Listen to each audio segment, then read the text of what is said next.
বাংলাদেশের ভয়ঙ্কর মাফিয়ার gangster content creator তৌহিদ আফ্রিদি ঢাকার ঝলমলে আলোতে সোশ্যাল মিডিয়ার পর্দায় নিজেকে গুড বয় হিসেবে উপস্থাপন করলেও বাস্তবে তিনি ছিলেন পুরোদস্তুর ব্যাড বয়। ক্যামেরার সামনে ভদ্র ও সরল মুখোশ পরে থাকলেও ক্যামেরার বাইরে তার জীবন ছিল রঙিন রাতের আসর, ক্ষমতার দাপট আর এক বিশাল অপরাধ সাম্রাজ্যের খেলা। অভিযোগ আছে বাবার টিভি চ্যানেলের ক্ষমতা এবং প্রভাবশালী রাজনৈতিক নেতাদের ছত্রছায়া কাজে লাগিয়ে আফ্রিদি গড়ে তুলেছিলেন এক ভয়ঙ্কর সিন্ডিকেট। ভুক্তভোগীরা যেটিকে ডাকতেন গিভ অ্যান্ড টেক সিন্ডিকেট।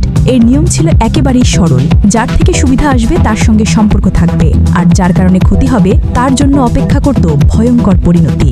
তদন্তে বেরিয়ে এসেছে অন্তত অর্ধশত তরুণীকে জোরপূর্বক অনৈতিক কাজে বাধ্য করেছিলেন এই গ্যাংস্টার আফ্রিদি। কখনো দিতেন বিয়ের প্রতিশ্রুতি, কখনো দেখাতেন মডেল বানানোর স্বপ্ন, কিন্তু সবই হতো প্রতারণা আর নির্যাতনের ফাঁদে পরিণত।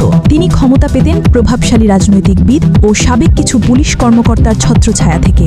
এর মধ্যে অন্যতম ছিলেন সাবেক ডিবি প্রধান হারুনুর রশিদ এবং সাবেক স্বরাষ্ট্রমন্ত্রী আসাদুজ্জামান খান কামাল।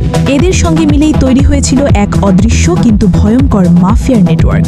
আফ্রিদি বাবার দখলকৃত মাই টিভির পরিচয় ব্যবহার করে নিজেকে ক্ষমতার কেন্দ্রে স্থাপন করতেন। তিনি সরকারের দুই প্রভাবশালী ব্যক্তির সান্নিধ্যে ছিলেন সবসময়, আর বিনিময়ে সরবরাহ করতেন সুন্দরী নারী। নিজের ভাগে নিতেন টাকা, ক্ষমতা আর প্রভাব। মাদক ব্যবসাতেও ছিল তার সরাসরি হাত। অভিযোগ আছে হারুন আর কামালের ছায়ায় তিনি কোনো ভয় ছাড়াই কোটি টাকার মাদক কারবার চালাতেন। বাবার দখলদারির কাজও মিলত তাদের প্রশ্রয়। এমনকি ডিবি অফিস পর্যন্ত ব্যবহার করা হতো তার ব্যক্তিগত স্বার্থে। যাকে চাইতেন তাকে সেখানে ডেকে পাঠানো হতো এবং চালানো হতো মানসিক ও শারীরিক নির্যাতন। আফ্রিদির গ্রেপ্তারের পর ভেঙে যেতে শুরু করেছে এই মাফিয়া সাম্রাজ্যের দেয়াল। একে একে মুখ খুলছেন ভুক্তভোগী তরুণীরা, কন্টেন্ট ক্রিয়েটাররা আর সাধারণ মানুষ। তদন্ত কর্মকর্তারা জানিয়েছেন তার কাছ থেকে জব্দ করা মোবাইল, ল্যাপটপ আর হার্ড ডিস্কে লুকিয়ে আছে অপরাধ সাম্রাজ্যের আসল রহস্য।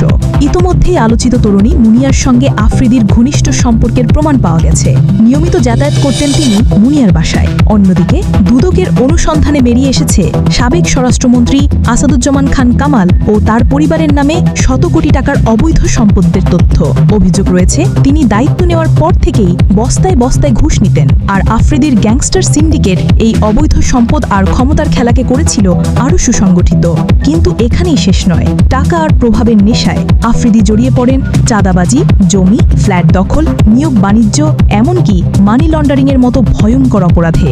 এখন চলছে কোটি কোটি টাকার অবৈধ সম্পদের খোঁজ। তদন্ত কর্মকর্তাদের মতে তিনি ছিলেন একদিকে সোশ্যাল মিডিয়ার গ্ল্যামারাস কন্টেন্ট ক্রিয়েটর, অন্যদিকে বাংলাদেশের ভয়ঙ্কর মাফিয়ার গ্যাংস্টার সিন্ডিকেটের মূল মস্তিষ্ক। যে মানুষটিকে তরুণ প্রজন্ম অনুপ্রেরণা ভেবেছিল, সেই মানুষটি আজ ভয়ের আরেক নাম। তার গ্রেপ্তারের পর ভেঙে পড়ছে বহু বছরের প্রভাব আর প্রাচীর। এক সময়ের গুড বয় ইমেজে ঢাকা এই ব্যাড বয় কন্টেন্ট ক্রিয়েটরের কাহিনী এখন বাংলাদেশের অপরাধ ইতিহাসের এক নাটকীয় অধ্যায়, যেখানে জ্বলজ্বল করছে বাংলাদেশের ভয়ঙ্কর মাফিয়ার গ্যাংস্টার তৌহিদ আফ্রিদির নাম। সুমাইয়া জান্নাত, জিএম টেলিভিশন। চোখ রাখুন জিএম টেলিভিশনের ফেসবুক পেজ ও ইউটিউব চ্যানেলে। সত্যের সন্ধানে সবার আগে জিএম টেলিভিশনের সাথেই থাকুন।